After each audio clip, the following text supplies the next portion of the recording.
Bienvenidos a un nuevo episodio de Datos Sueltos, un podcast producido por Data Analítica, enfocado en discutir ideas, no solo desde el punto de vista tecnocrático, sino de cómo los datos nos afectan en nuestra vida diaria. Aquí, nuevamente, quien les habla, Osmel Brito, y en la producción del espacio, como siempre, nos acompaña Vicky Martínez. En esta oportunidad vamos a tener un invitado especial. Es un amigo de redes sociales, Ramón Hernández Callejas. Ramón es un experimentado consultor de estrategia, gestión de datos y tiene más de 28 años de experiencia en el área de informática. Destaca en proyectos relacionados con estrategia de datos, gobierno, diseño de bases de datos, integración de datos, business intelligence y data warehousing. Además, posee certificaciones como la CDMP Master, CERGET y PMP. Ha compartido su experiencia en webinars, cursos, talleres, destacando la importancia de una estrategia de datos efectiva, y ahora va a compartir hoy con nosotros esta experiencia. Ramón ha trabajado con personas de diversos países en Latinoamérica, como Bolivia, Chile, Colombia, Costa Rica, Ecuador, en España también, Honduras, México, Panamá y Uruguay. Para nosotros aquí en Datos Sueltos es un placer tenerte como invitado y bienvenido, Ramón. Osmel, muchas gracias, Vicky. Un gusto para mí estar aquí con ustedes en podcast Datos Sueltos. Ok, fíjate lo siguiente, yo quiero centrar contigo, basado en tu experiencia, es la administración y los gobiernos de datos para crear valor. Yo tengo también, como tú, rato trabajando este tema desde la época que se llamaba administración de datos. Eh, y ahora que está tan de moda, yo creo que vale la pena que discutamos en esto. Entonces, en la primera parte, me gustaría que nos contaras un poco tu experiencia en estas áreas de administración, gobierno de datos, para que nuestra audiencia te conozca, pues. Claro que sí, Osmel. Pues mira, te cuento, profesionalmente tengo, como ya comentabas en la presentación, 28 años, digamos, de vida profesional, y siempre fue fue en el desarrollo de software, pero siempre fue enfocado a temas de datos. De hecho, en un banco que me tocó trabajar, hacíamos lo que fue el inicio de los data warehouse. Todavía no sabíamos que se llamaban data warehouse, fueron unos años después que se convirtió de un sistema de gestión, le llamábamos, a un primer intento de data warehouse, y fue de ahí que mi vida ya se fue relacionando más con los datos que con el desarrollo de software. Pero fue hace ya 8 años que conocí el DIMBOK. Yo me certifiqué como PMP hace bastantes años, ya estoy por los 26 años de estar certificado como PMP, y fue hace 8 años que conocí el DIMBOK, el Data Management Body of Knowledge, y de ahí Okay. me cambió la vida, me enamoré y dije, esto es lo que quiero hacer, esto es lo que le da sentido a muchas de las cosas que venía haciendo, y bueno, y de ahí acá, aquí, Osmel, desde hace 8 años, digamos ya utilizando un marco de referencia formal como lo hacía cuando dirigía proyectos. Ok. Fíjate que compartimos un poquito esa parte de esa experiencia, aunque yo el área de proyectos nunca fue un área de interés para mí, sí conocía las certificaciones, pero me pasó quizás algo similar contigo. Yo venía del mundo de las bases, aunque yo siempre estuve en el mundo de las bases de datos, yo era DBA, yo era más del área técnica de table spaces, montar bases de datos y instalarlas, distribuirlos. De hecho, hice bastantes cosas. Uno de los proyectos de los cuales incluso me siento muy orgulloso porque todavía funciona 20 años después, fue hace 20 años. Fue la primera implementación que hacíamos en Venezuela de Oracle 9i. Sí. Y yo instalé eso junto con la gente de Oracle, aprendí a hacer un clúster, todas las cosas técnicas que uno sabe. Pero llegó un momento que a mí me empezó a fastidiar el tema técnico. Y yo quería meterme un poco en el tema de negocios, entender esto. Y una vez me tocó tener un jefe que él me planteó la disyuntiva si yo quería seguir siendo administrador de base de datos o volverme, como te contaba, algún administrador de datos. Y había una revista, si tú estás en el mundo de datos, la debes haber conocido, que se llamaba Datamation. Una revista Sí. bastante de los años 90, inicio 2000, en donde un artículo de verdad me llamó la atención y me cambió la forma de ver el asunto. Y este jefe me planteaba, mira, el problema es que si tú como DBA quieres hacerlo de administración de datos, va a llegar un punto en donde tú vas a tener una disyuntiva entre qué pasa si la base de datos se cae y tienes que hacer un nuevo diseño. ¿A cuál le vas a dar la prioridad? Y ahí fue cuando caí en cuenta, claro, son dos cosas distintas y tienen que estar por dos caminos distintos. Y me fui por el área de administración de datos, que ahora se puede llamar gobierno de datos, y ahí es donde va mi segunda pregunta. ¿Administración y gobierno es lo mismo? Y si no lo son, ¿cómo la diferencian los usuarios? ¿Cómo enseñarle a los usuarios a diferenciar esto que llamamos data management o administración de datos y lo que se llama data governance o gobierno de datos? Sí, esa es una gran pregunta, Osmel. De hecho, hay un libro de John Latley que se llama Data Governance. Bueno, no recuerdo el subtítulo, pero es de John Latley. Sí, es uno azul, yo lo Donde, tengo. exacto, donde habla de la V del governance. Digamos, en inglés, governance se escribe con la V, y él pinta una V y te dice que una de esas líneas, digamos, con la que tú dibujas es la gestión y la otra es el gobierno. Una tiene que ver con la ejecución, toda la parte del data management, y la otra tiene que ver con el monitoreo y el control, que sería la parte del data governance. Entonces, sí son dos cosas diferentes. A los que estamos en TI, que venimos del mundo técnico, nos cuesta más trabajo entenderlo que a las personas de negocio, porque en las áreas de negocio, por ejemplo, tú tienes un contralor o tú tienes estas áreas de control de las áreas de negocio, y acá no, los de TI nos cuesta más trabajo entender este concepto, pero a mí me quedó muy claro con el tema de la V, ¿no? Digamos así, lo tuviéramos que definir, pues es la V. Una línea una de esas líneas es la gestión, la otra es el gobierno, una ejecuta, la otra supervisa, y en las organizaciones puede estar o muy cerrada o muy abierta, digamos, o sea, perfectamente dibujada la V, organizaciones muy maduras que tienen perfectamente claro, puede estar muy junta, que son organizaciones que no tienen tan claro ese tema, pero lo que nunca podría pasar es que fuera en lugar de una V, que fuera una letra I, ¿no? Que Ok, estuvieran traslapadas las funciones. ok. Sí, tú sabes que por alguna vez leyendo el DMBOK, eh, me llamó mucho la atención una de las partes que dice que a la larga esto que llamamos gobierno debería parecerse a lo que conocemos en el mundo real como gobierno, o sea, incluso tener hasta sus tres ramas, una rama ejecutiva, una rama legislativa y otra judicial. Y eso, como dices tú, a nosotros los que venimos del mundo de TI, yo también vengo del mundo de TI, aunque después me especialicé en otras cosas, y fue lo que me permitió entender ese otro mundo que está fuera de TI. Eh, Me acuerdo siempre un profesor que me dio clase en una de las maestrías en donde él decía que la gente de TI, lamentablemente, hablamos en bits y bytes. Y los gerentes fuera de TI no hablan en esos términos. Y llegamos a un punto al estilo de como aquel libro los hombres son de Marte y las mujeres son de Venus, que no nos entendemos. La gente de negocio no nos entiende, nos ve siempre como gente que queremos gastar dinero en cosas o nos ven como el niñito en la juguetería, siempre queremos el juguete más nuevo. Y nosotros vemos el área de negocio como el área que no nos deja avanzar, no nos deja ser ágiles, ahora que está tan de moda toda esa palabra. Y entonces, ahora me voy contigo con esto. Si el gobierno a la larga se vuelve, debe ser un área, como dices tú, siguiendo a la ley, la B aquella de ejecución versus gobernanza y planificación, a la larga no se vuelve invasiva en procedimientos. A mí me ha llamado mucho la atención otro autor que quizás tú también conoces, Robert Sainer, que él tiene un libro que se llama Non-Invasive Data Governance, el gobierno de datos no invasivo, porque yo entiendo que también el gobierno de datos conlleva una serie de políticas, procedimientos, leerla, entender la regulación, las regulaciones.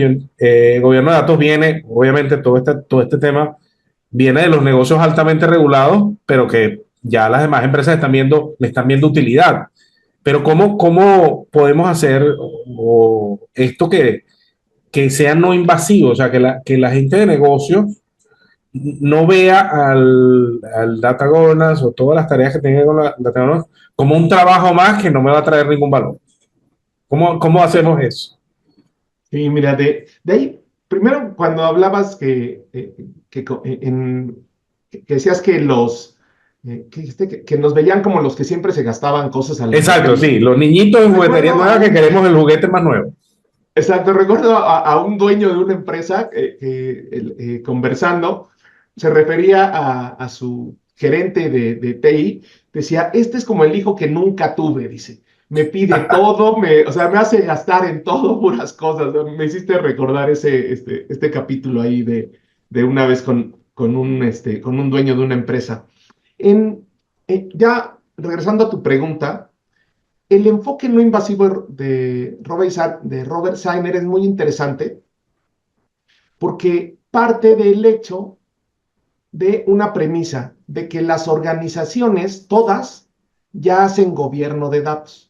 Pueden hacerlo de manera informal, de manera ineficiente, de manera ineficaz, pero ya hacen gobierno de datos. De hecho, en algunos de estos cartoons así de humor relacionados con temas de datos, había unos que decían que la anarquía es una forma de gobierno. O Exacto. sea, de alguna manera el gobierno de datos de tu organización puede ser anárquico, pero tienes una forma de gobierno, ¿no?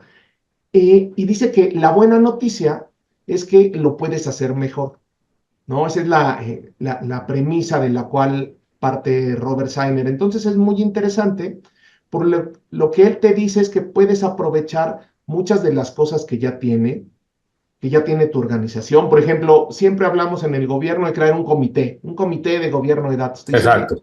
las organizaciones están hasta aquí, hasta saturadas de tantos comités. Si tú llegas con otro comité, o sea, vas a encontrar mucha resistencia. Mejor identifica un comité que ya hoy sesione, que ya tenga una cadencia, etcétera, y trata de ver que en ese comité metan un punto adicional en la agenda que sea datos, ¿no? O sea, trata de reaprovechar estas cosas.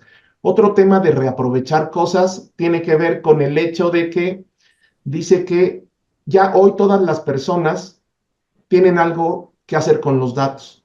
Solamente hacemos tres cosas con los datos, de acuerdo a él. O los creas, o los defines, o los usas. Y entonces ya hoy estás haciendo algo con los datos. No le estamos poniendo trabajo adicional a nadie. Todos ya hacen cosas con los datos y lo único que vamos a hacer es ayudarles a que lo hagan mejor. Entonces, esos son más o menos de lo que trata ese enfoque. Y es muy interesante, ese enfoque está muy difundido porque las organizaciones que ya hoy están montados en temas, por ejemplo, de agilidad, y Exacto. si tú quieres llegar con el DIMBOK, así como está a rajatabla y decir, mira, el DIMBOK está así, son como los 10 mandamientos y tenemos que Ajá. hacer esto, encuentras mucho rechazo por parte de la organización. Entonces, hay enfoques diferentes, como este de Robert Sainer, o hay otro también muy interesante de Laura Madsen, que tiene un libro que se llama Disrupting, Gobierno de Datos Disruptivo, Disruptivo, sí, lo conozco. que ella lo que te dice es que tomando el manifiesto ágil y que el manifiesto ágil se convirtió o dio lugar al DevOps, ¿no? Al desarrollo ágil, la integración, la liberación continua. Y luego pasamos al DataOps y luego ya organizaciones ya están en el MLOps. ¿Por qué no nosotros adoptamos un enfoque de DGOps, es decir, de gobierno de datos ágil, y te propone ahí también sus ideas? Entonces, hay muchos enfoques que hoy están en las organizaciones y que deberías de entender para no chocar con pared o no topar con pared cuando tú quieres hacerlo en tu organización. Ok. Fíjate que tocas dos temas que me van a permitir introducir la siguiente pregunta. Eso de que la anarquía a la larga es una forma de organización, una forma de gobernanza, es interesante porque una de las cosas que yo veo en la literatura y lo veo en la práctica, lo que la literatura busca romper los silos, que es imposible que haya silos, que no debería haber silos en las organizaciones. A la larga, como dices tú, los silos es una forma de gobernanza. Yo monto el silo porque me siento seguro de, digamos, monté el castillo, para llevarlo en términos terrenales, monté el castillo porque me siento seguro con los datos que yo tengo. después compartir estos datos con otra gente, ya esto me lleva a problemas, porque entonces yo tengo mis criterios, la otra gente tiene otros criterios, y me ha pasado tanto en la práctica y lo leo en la teoría. Pero es una forma, como bien dices tú, es una forma de gobierno y hay que aprovecharlas. Yo creo que en vez de cambiarlas, buscar hacer el librito de la teoría, no, vamos a aprovechar cambiarlas, vamos a reforzarlas, mejorarlas. Pero esa anarquía también nos está llevando, o es lo que yo veo en las organizaciones, a que obviamente hoy en día está empezando a pasar la generación de datos de una forma muy profusa. O sea, ya la generación de datos no solo es el sistema operacional, sino los datos puede ser una hoja de Excel que tiene un Python atrás, porque ahora tenemos para programar en Python, y eso lo tiene un usuario por allá en una máquina, quién sabe dónde, y solo se enteran cuando hay un proceso regulatorio que falta. Y así como eso, bueno, también tenemos los datos que se generan en el Internet, las interacciones que si en las redes sociales, entonces yo tengo que capturar esas interacciones, o si no, las interacciones que vienen en el call center. Entonces llegamos al punto de esta explosión agresiva de los datos. ¿Podemos gobernar esto a la interna organización? ¿Cómo gobernar esto que termina siendo Big Data o la velocidad, más que Big Data, la velocidad con la que se está generando hoy los datos? ¿Es posible gobernarla? Sí, de hecho, muchas organizaciones te dicen que no quieren entrar en estos temas tal vez del gobierno de datos. Y retomando el mismo libro de Robert Sainer que comentábamos de gobierno de datos no invasivo, en algún punto dice, ¿cuál es el mejor momento para arrancar una iniciativa de gobierno de datos en tu organización? Y hace ahí algunas reflexiones y dice que como nunca es el mejor momento para casarte, para tener un hijo, para cambiar de casa, así nunca vas a encontrar el mejor momento para arrancar con una iniciativa de gobierno de datos. Te dice que el mejor momento es hoy. ¿Por qué? Pues porque los datos van creciendo, como bien mencionas, digamos, cada vez vas a tener mayores datos, cada vez vas a tener mayores problemas con los datos, entonces no postergues el entrarle al tema del gobierno de datos hoy mismo, digamos, si hoy nos están escuchando y están pensando en si hacerlo o no hacerlo, el mejor momento es hoy, hoy es el mejor momento. Y dice que toma una frase de una película que se llama Bailando bajo la lluvia, que dice que la vida no es esperar a que pase la tormenta, sino aprender a bailar bajo la lluvia, ¿no? Entonces va por ahí un poco. Y sí, tienes que gobernar tanto los datos estructurados como los datos no No estructurados, que sería estructurados. todos estos temas que vemos del Big Data. Incluso necesitan mucho más orden ahí. Te dice el DIMBOK en algún punto que hoy todas las organizaciones quieren ser data driven, ¿no? Te dicen, Exacto. vamos a... Eso es el término que está de moda. Es el término que está de moda, exacto, pero te dice el DIMBOK que para que una empresa sea data driven, primero tendría que ser metadata driven, ¿no? Que entienda todos los datos que tiene. Si no se dan esas cosas como los data lake que se hacen data swamps, o sea, los lagos que se hacen pantanos de datos y todas estas cosas que pasan con los datos. Entonces, hay que, sí, gobernar todos esos datos que tenemos. Sí, sí, realmente estoy de acuerdo contigo. Y entonces ahora te llevo una pregunta más. Pensando todo esto, ¿cómo inicias? O sea, si el momento siempre es cuando lo logres hacer. O sea, así como dices, el momento para casarte es cuando lo haces, el momento para tener hijos es cuando lo tienes. El momento, pero quizás ahorita, en este mundo de datos donde la moda está de que todos queremos ser data driven y todos queremos soportar decisiones con los datos, incluso en algunos casos ni siquiera soportarlas, sustituirlas, porque ya llegamos a temas de inteligencia artificial donde queremos sustituir decisiones humanas por las decisiones de la máquina. Para empezar, ¿cómo una empresa puede empezar a definir en líneas generales una estrategia de datos efectiva? Ya. Mira, Hablaste algo de los datos y de la inteligencia artificial. Ahí hay una frase que me encanta, que dice que los datos los datos de mala calidad son la kriptonita de las De, soluciones de analítica y de ajá, machine learning, etcétera. Entonces, lo que tienen que tener claro las organizaciones es que yo le llamo que esa es la parte sexy de la gestión de datos, ¿no? La analítica, la inteligencia artificial, todo esto que estaba por ahí, es la parte sexy, ¿no?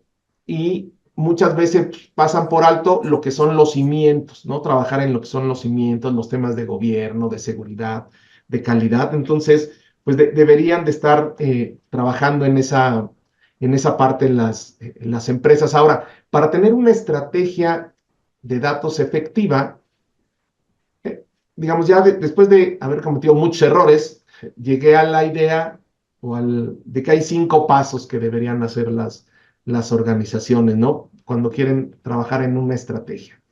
Primero, pues poner en el mismo nivel a toda la organización de lo que son temas de datos, ¿no? Que todos entendamos qué son los metadatos, qué son las dimensiones de la calidad de datos, qué son los datos de referencia. lo que se llama por ahí el data literacy, Exacto. es ¿No? Digamos, hacer la el poner a todos en alfabetización la de los misma datos. página, Ajá. ¿no? Con ese data literacy, con esos programas. Una vez que ya todos entendemos y estamos conscientes de la importancia de los datos, después el siguiente paso es entender dónde estamos parados como organización. ¿No? Cuando hablas de las estrategias pareciera algo muy esotérico, ¿no? Pareciera que algo solamente los iluminados en las organizaciones, solamente ahí los que están ahí en las altas esferas de la organización son los únicos que pueden hacer estrategia y es algo mucho más terrenal.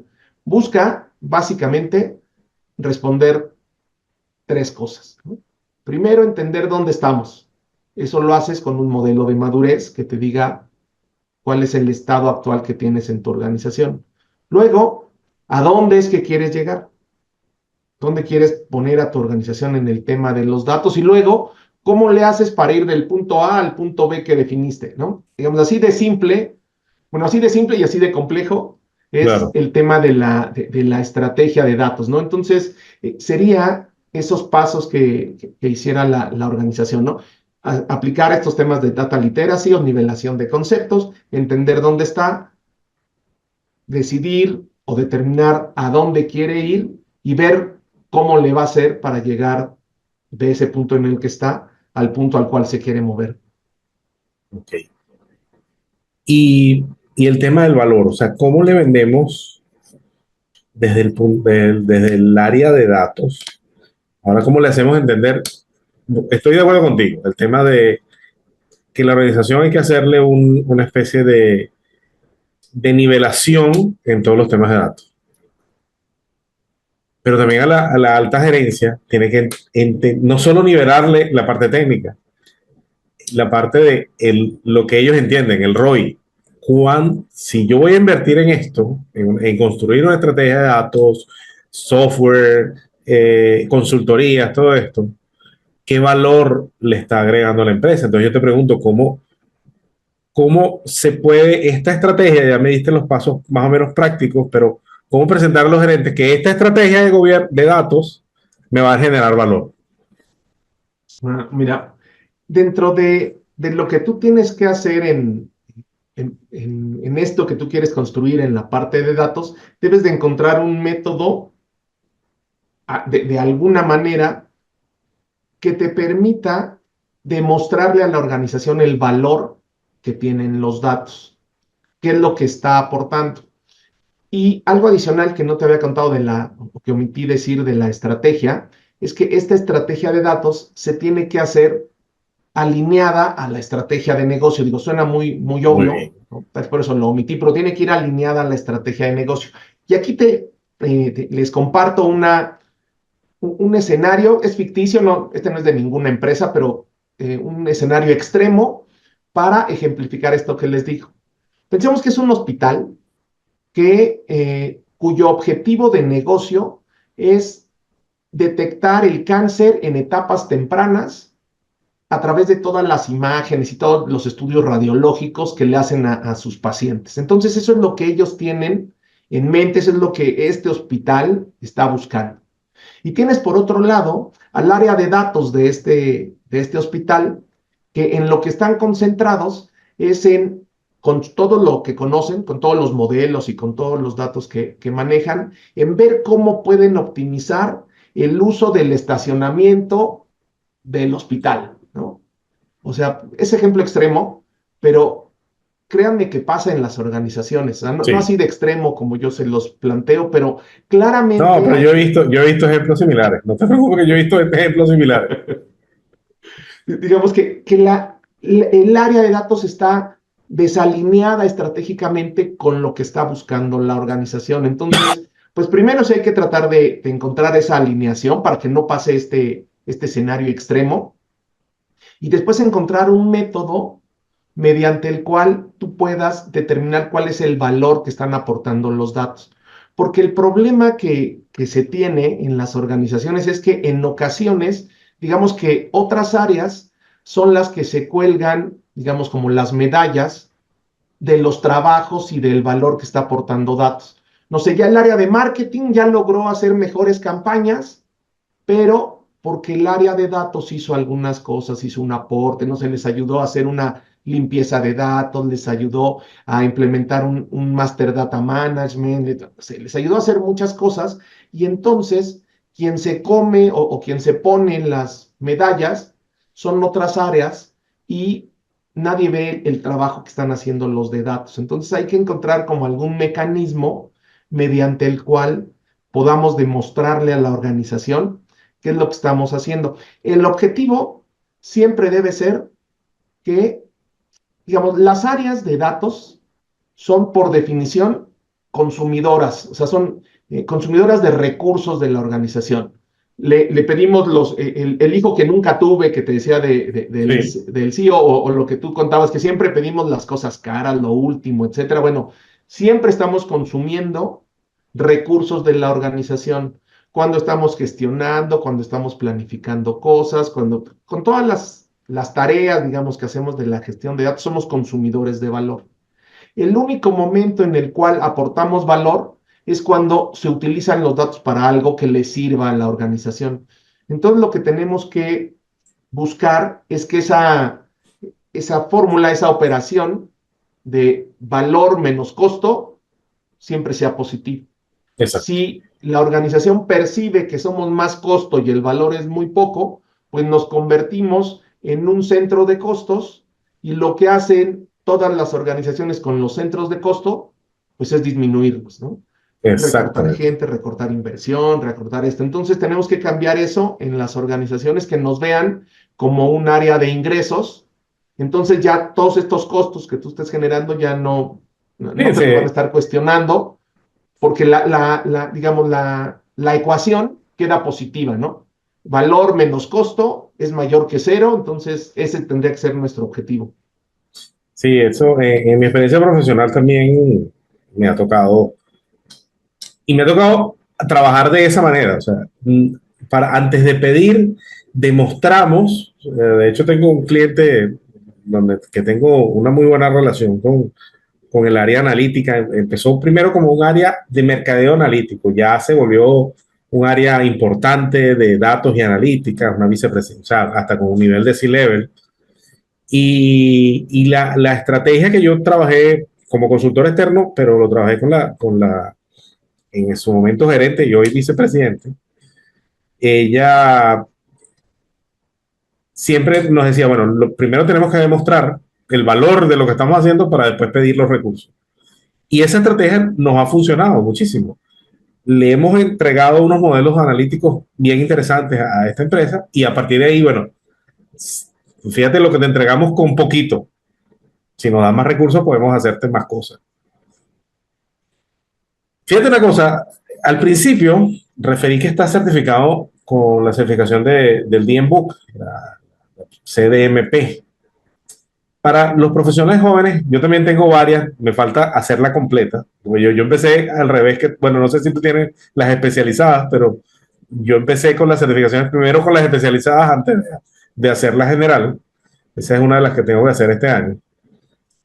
Pero para los profesionales jóvenes que nos escuchan, que hay N cantidad de certificaciones profesionales, las de programación, las de que si la infraestructura, de diversos vendors, de proveedores, Amazon, Microsoft, todo esto. La certificación de AMA, ¿vale la pena hacerla? ¿Vale la pena tomarla? ¿Vale la pena especializarse en esta área? Y en tu caso, ¿cómo la lograste hacer? Porque yo, confesándote aquí, de verdad es un reto la certificación base, porque tienes que estudiarte todo el libro. Porque las certificaciones parciales, te estudias el capítulo, el tema particular. Hubo una que para mí fue muy natural, que fue la data modeling, porque yo venía de ese mundo y para mí era, los conceptos ya me los sabía. Lo que fue era como que, vamos a ver cómo están expresados en Dama, pero la grande sí es una certificación que tiene su peso. Entonces cuéntanos un poquito tu experiencia y como te digo, si vale la pena para la gente joven que escucha nuestro podcast. Claro, digamos, para todos estos jóvenes que nos escuchan, yo les diría que vale absolutamente la pena intentar la certificación de CDMP y de ahí me voy a contarles una historia que me pasó en 1998. En 1998, en donde yo trabajaba, la empresa vio que tenían que profesionalizar el tema de la dirección de proyectos. Y ahí fue en el 98 que me metí a esto de la certificación PMP. En el 98 que me certifiqué, mi certificado dice que es el 17.204. Es decir, había 17.204 PMPs en todo el mundo. Las oportunidades profesionales que tuve del 98 a algunos años más fueron increíbles. O sea, el moverme de trabajo, mejores oportunidades profesionales, y crecimiento en mis ingresos, en mis responsabilidades, fueron maravillosas. Hoy, 26 años después, que tú digas que eres PMP y se Ya meten en el es, mundo de proyectos, te van a exacto. decir, pues es lo Ajá, mínimo y que es lo espero, ¿no? mínimo que espero, exactamente. O sea, no, ¿qué me presumes, no? Acá hay 40 formados y todos son PMPs, ¿no? Voy a contratar al que me cobre menos, ¿no? Probablemente. O sea, hoy ya es un commodity y ya no es un diferenciador. Pues bueno, ¿a qué viene esta historia del 98? Yo veo en la época en la que estamos, en estos años, la certificación CDMP está justo como estaba la certificación PMP en el 98. Están haciendo, se están dando, hay menos de 6,000, hay como 7,000, un poco Sí. menos, pero hay entre 6,000 y Ujú. 7,000 profesionales, porque no ha actualizado Dama las cifras oficiales, están a agosto del año pasado. Entonces, digamos Una que siete organización de, mil servi- profesionales. de administración de datos que no tiene los datos actualizados. Exacto. Son aproximadamente 7,000 profesionales en todo el mundo. Es decir, las oportunidades profesionales que hoy tenemos son enormes. ¿Por qué? Porque al igual que me pasó allá en el 98, hoy las organizaciones ya están empezando a entender el valor de esta certificación y ya algunos puestos laborales, algunas licitaciones, si es que trabajas Sí, como consultor vendiendo proyectos, ya incluyen tanto las postulaciones de trabajo como las licitaciones, el requisito de tener profesionales certificados. Están exactamente. aprendiendo las organizaciones porque te dicen certificado DAMA, ¿no? Bueno, es como antes te decían certificado PMI, ¿no? Pues el PMI no es un certificado, Exacto. ¿no? ¿Cuál de los Ujú. certificados o qué nivel, etcétera? Pero las organizaciones ya están empezando a aprender y las oportunidades que hoy están presentes son enormes. De hecho, a mí me han llegado a integrar en proyectos, digamos, como consultor, por el simple hecho de tener ese papel, ¿no? Y entonces, de repente, bueno, ¿y qué hago? No, pues, exactamente no sabemos, pero pues ya te necesitamos, te contratamos unas horas y ya, ¿no? Exacto. Pero digamos, eso te abre esas oportunidades. Entonces, yo a todas las personas jóvenes que nos escuchan, los, eh, los invito a que intenten esa certificación. Les va a venir muy bien en su etapa profesional. Si lo hacen en 10 años, pues no sé qué pasa en 10 años. A lo mejor va a pasar lo mismo que hoy la certificación Hoy la PMP MVP. después de 26 años, ¿no? Hoy yo la veo como aquí le decimos palomitas de maíz, el popcorn. Digamos Ujú. que cuando tú preparas tu popcorn o tus palomitas de maíz en el microondas, que está así a punto de explotar, así en el buen sentido de explotar, de que ya están listas para comértelas, así está hoy la certificación. Está ahí ya, se escucha el sonido, se escucha que ya está casi listo para que los primeros que le podamos dar esos bocados quedemos bastante satisfechos profesionalmente hablando. Sí, pienso lo mismo desde hace algún tiempo, lo importante de esta certificación. Pero entonces, una de las cosas que te presenté, tú eres maestro. Y yo te conocí por ahí por internet, cuando nos conocimos, es porque tú dictas un curso muy completo para la certificación Dama. Cuéntale a los suscriptores de nuestro canal cómo te contactan, cómo logran tomar ese curso contigo. Yo ampliamente, aunque no lo he tomado, porque, bueno, ya digamos, Ramón y yo tenemos más o menos la misma experiencia, pero yo vi el contenido y me pareció genial. O sea, yo decía, si yo no hubiese tenido la certificación, yo me hubiera metido. Entonces, cuéntanos cómo se inscriben contigo, cómo te localizan. Sí, mira, pues ahí en LinkedIn, ahí me pueden encontrar, ahí está, a través de ahí pueden encontrar cuando publico estos cursos. Y bueno, esa es la manera en la que podrían estar ahí viendo los cursos, que me sigan o en mi canal de YouTube, también ahí publico cuando estoy haciendo estos cursos. Y algo muy interesante que está pasando ahora es que justo en marzo, el veintitantos de marzo, salió el DIMBOK 2 edición revisada. Después de 7 años, el DIMBOK 2, que es lo que hoy está vigente en Dama Internacional, se publicó en 2017.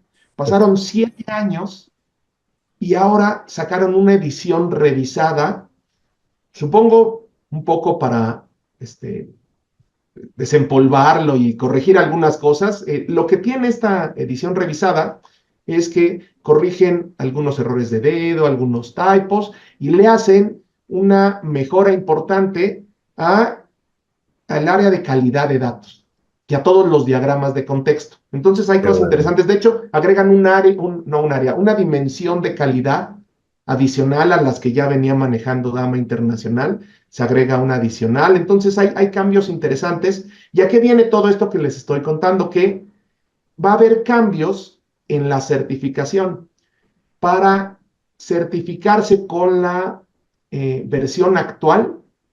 Tienen hasta el 1 de octubre. Después, ya el examen de certificación, pues se va a actualizar con ese DIMBOK 2 edición revisada. Entonces, pues háganlo ahora porque, digamos, nosotros que nos dedicamos a capacitar, pues ya tenemos pues, la experiencia de los alumnos que hemos tenido, de los exámenes que hemos presentado, para poderlos orientar en qué tips y qué estrategias pueden crear para acreditar ese examen. Con la nueva plataforma, pues también nosotros tendremos que aprender lo nuevo e ir aprendiendo en el tiempo. Digamos que tienen hasta el 1 de octubre para poder aprovechar cursos como este que mencionas, Osmer, muy gentilmente aquí en tu podcast, para hacer esa certificación. De hecho, estamos planeando una en junio, que seguramente sea ya tal vez la última que demos para el DIMBOK 2. Después ya tendremos que actualizar nuestros materiales y prepararla para el DIMBOK 2 edición revisada y ya está en planes el DIMBOK 3. Entonces, Bueno, bueno, qué pues bueno. esto va evolucionando. Qué bueno, qué bueno. Estamos, bueno, a nuestra audiencia, y ahí tienen el contacto de Ramón en redes sociales, lo colocaremos en los enlaces del episodio para que te puedan contactar, porque yo creo que vale la pena de alguna u otra manera tanto estudiar como lograr la certificación y como dices tú, ya yo también me he enfrentado a licitaciones, y de hecho por eso fue que la saqué, donde me pedían las certificaciones CDNP. Entonces ya, y eso fue un plus, o sea, realmente avanzamos al final la licitación se cayó por cosas del cliente. El cliente no quiso avanzar en el proyecto, lo detuvo casi que 2 años y se atravesó pandemia y después más nunca volvimos a tocar el tema. Pero antes de pandemia ya este cliente estaba pidiendo las certificaciones CMP. Exactamente. Bueno, Ramón, muchísimas gracias. Con esto llegamos al final de nuestro episodio de Datos Sueltos. Yo espero que nuestra audiencia haya disfrutado como yo también esta entrevista contigo, Ramón, y que los conocimientos que aquí se discutieron sean de utilidad para nuestros suscriptores y oyentes. Para mí sí fue un placer, Ramón, haber contado contigo y esperamos que nos acompañes en una próxima edición, no sé, hablemos de otros temas. Por ahora, esto fue todo por hoy. Ante el micrófono, como siempre, aquí en Datos Sueltos, Osmel Brito, y en la producción, nuestra querida Vicky Martínez. Les recuerdo seguirnos en nuestras redes sociales, @Datos Sueltos Podcast y @Data Analítica. Y como siempre en estos canales de YouTube, denle a la campanita para que les recuerde, suscríbanse y denle a la campanita para que les recuerde cada vez que salga un nuevo episodio. Esto fue todo por hoy. Datos Sueltos termina aquí.